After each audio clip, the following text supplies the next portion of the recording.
जयपुर गांव में मोहनलाल अपनी पत्नी कमला के साथ रहता था। उसकी शादी को 10 साल हो गए थे, लेकिन अभी तक कोई संतान नहीं हुई थी। ये सब सोचकर दोनों बहुत उदास रहते थे। हे भगवान, मेरी क्या गलती है जो मुझे कोई संतान नहीं हुई। मेरे पड़ोसी भी अब मुझे ताना मारते हैं। चुप हो जाओ कमला, भगवान पर भरोसा रखो। भगवान एक ना एक दिन हम सब की मनोकामना जरूर पूरी करेंगे। और कितना दिन भरोसा करे। भरोसा करते करते तो 10 साल हो गए हैं और अब तो गांव वाले भी ताना मारने लगे हैं। अरे भाई, मन छोटा मत करो। जाओ, कुएं पर से पानी ले आओ। जल्दी खाना भी बनाना है, बहुत जोर से भूख लगी है। फिर अपना घड़ा उठाई और कुएं की ओर चल पड़ी। जब कमला रास्ते से जा रही थी, तब गांव के लोगों ने उसकी ओर देखकर उसे बोलने लगे। अरे, आज सुबह सुबह किसका मुंह देख लिया। अह, आज का दिन ही खराब हो गया मेरा। अरे हाँ हाँ, जिस दिन इस बांझिन का मुंह देख लेती हूँ ना, उस दिन मेरा भी पूरा दिन खराब ही चला जाता है। देख कमला, तू रोज रोज इस रास्ते से मत आया कर। और तुम यहाँ पर खड़ी होकर मुंह क्या देख रही हो? जाओ यहाँ से जल्दी। गांव के लोगों की बातों को सुनकर कमला बहुत दुखी हुई और रोते रोते वहां से चली गई। ये सब सिर्फ आज का नहीं था। कमला जब जब घर के बाहर निकलती, तब तब ये सब उसे सुनने को मिलता था। कमला जब पानी लेकर घर गई, तो सारी बातें अपने पति मोहनलाल को बताई। ये सब सुनकर मोहनलाल को भी बहुत दुख हुआ। मैं क्या कर सकता हूँ? किसी का मुंह तो नहीं पकड़ सकता हूं ना। ऊपर वाले सब देख रहे हैं, एक दिन सबका हिसाब करेंगे। अब जल्दी खाना बनाओ, जंगल जाना है लकड़ी काटने के लिए। मोहनलाल फिर खाना खाए और अपनी कुल्हाड़ी लेकर जंगल की ओर चल पड़ा। मोहनलाल जंगल से सूखी लकड़ी लाकर बाजार में बेचता था। उससे जो पैसे मिलते थे, उसे अपने घर में राशन लाता था। आज तो सूखी लकड़ी मिल ही नहीं रही है। लगता है आज खाली हाथ जाना पड़ेगा।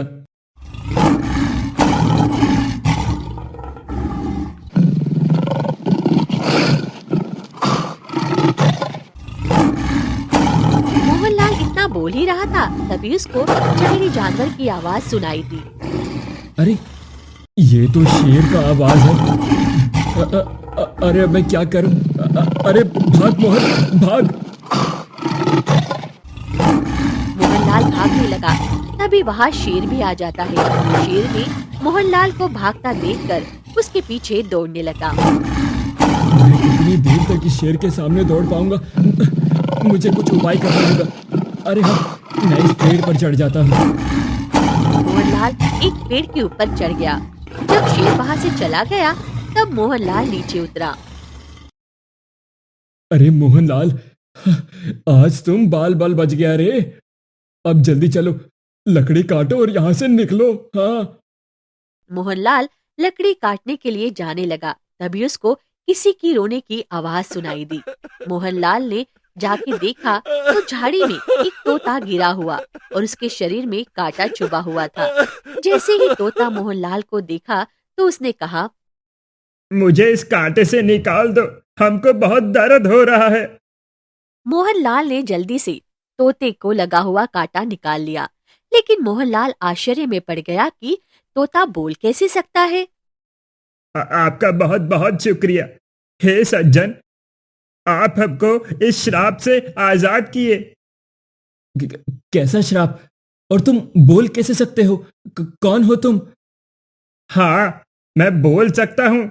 मैं एक जादुई तोता हूँ और मुझे एक साधु ने श्राप दिया है, जिससे हम इस कांटे से गिर गए। साधु ने तुमको श्राप क्यों दिया था? बहुत दिन पहले हम अपने घोंसले बनाने के लिए बहुत सारी लकड़ी और कांटे ले जा रहे थे। तभी मेरे मुंह से कांटे नीचे गिर गए और साधु के पैर में चुभ गए। तभी साधु ने श्राप दिया कि जब तक तुमको कोई मनुष्य आजाद नहीं करेगा, तब तक तुम इसी कांटे पर रहोगे। और हम आज इस श्राप से मुक्त हो गए। फिर मोहनलाल लकड़ी काटने के लिए चला गया।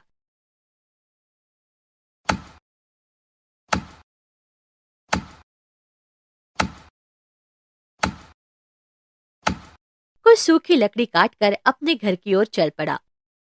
जब मोहनलाल घर पहुंचा तो अपनी पत्नी कमला को सारी बात बताई। ये सब सुनकर कमला भी आश्चर्य में पड़ गई कि तोता बोल कैसे सकता है। क्या सच में तोता बोल रहा था? अरे हाँ, कमला, तोता बोल रहा था और कह रहा था कि मैं एक जादुई तोता हूँ। ठीक है, चलिए, आप बहुत थक गए होंगे, जल्दी से खाना खा लीजिए और आराम कीजिए, कल फिर आपको जंगल जाना है। हाँ कमला, बहुत जोर से भूख लगी है, तुम जल्दी खाना लगा दो। मोहनलाल खाना खाकर सो जाता है।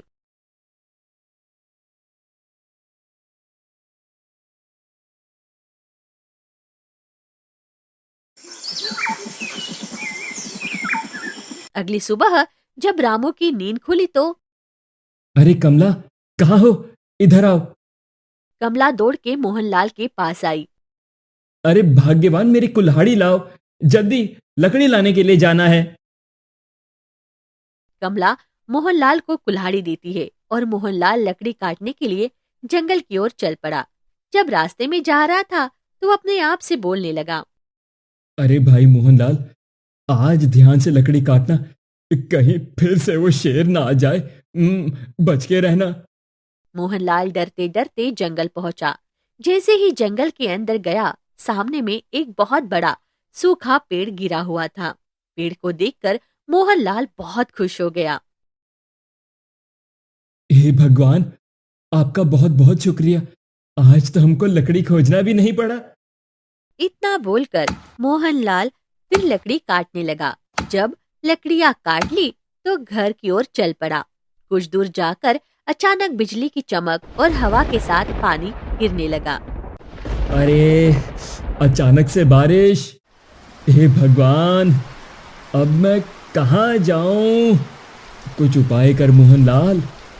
मोहनलाल को सामने एक पेड़ दिखाई दिया। मोहनलाल दौड़ के उस पेड़ के नीचे चला गया। अरे भगवान, लकड़ियां सारी भीग गई हैं, अब मैं क्या करूं? तब तक बारिश और ज्यादा तेज हो गई थी। मोहनलाल वही पेड़ के नीचे बैठ गया उदास होकर। वही पेड़ के ऊपर बैठा था वो तोता जिसको मोहनलाल ने काटा निकाला था, और तोता ये सब देख रहा था। तभी तोते ने मोहन से कहा, हे मनुष्य, आप इतनी उदासी में यहाँ पर क्यों बैठे हैं? मोहनलाल घबरा गया कि ये सुनसान जगह में कौन बोल रहा है। मोहनलाल इधर उधर देखा तो उसे कोई नहीं दिखाई दिया। कौन हो तुम? कहाँ से बोल रहे हो? सामने आओ। अरे मैं ऊपर हूँ, पेड़ पर, पहचानो हमको। उस दिन आप हमको कांटे से निकाले थे। अरे हाँ हाँ, याद आया। मोहनलाल और तोता के बीच बात होने लगी। बातों बातों में मोहनलाल ने अपने संतान के बारे में उस तोते को बताया कि अभी तक उसे कोई संतान नहीं हुई है और गांव वाले अब उसे ताना मारते हैं। तभी तोता ने कहा, मोहनलाल, तुम इस आम को खा लो और अपनी पत्नी को भी खिला देना। कुछ दिन में तुमको एक संतान की प्राप्ति होगी। आपका बहुत बहुत शुक्रिया मेरी मदद करने के लिए। इसमें शुक्रिया की क्या बात है, आपने भी तो मेरी मदद की थी। मोहनलाल ने आम ले लिया और घर जाने लगा। जब तक बारिश भी खत्म हो चुकी थी। मोहनलाल घर पहुंचा तो अपनी पत्नी कमला को सब कुछ बताया। क्या सच में इस आम को खाने से हमको संतान हो जाएगी? अरे हाँ, उस तोते ने बोला कि इस आम को खा लेना, तुम्हें एक संतान जरूर होगी। ठीक है, तो मैं इस आम को जल्दी से खा लेती हूँ। कमला ने उस आम को खा लिया। कुछ दिन बीतने के बाद उसको एक संतान की प्राप्ति हुई। हे प्रभु, आपका बहुत बहुत शुक्रिया, लाखों धन्यवाद उस तोते को जिसने हमको पिता बनाया। कमला को संतान प्राप्त हुआ। ये बात पूरे गांव में फैल गई और पूरे गांव वालों देखने के लिए उसके घर पर आ गए। जो लोग कमला को ताना मारते थे अब सब कमला के साथ बैठने लगे और कमला खुशी से सबके साथ बात करने लगी।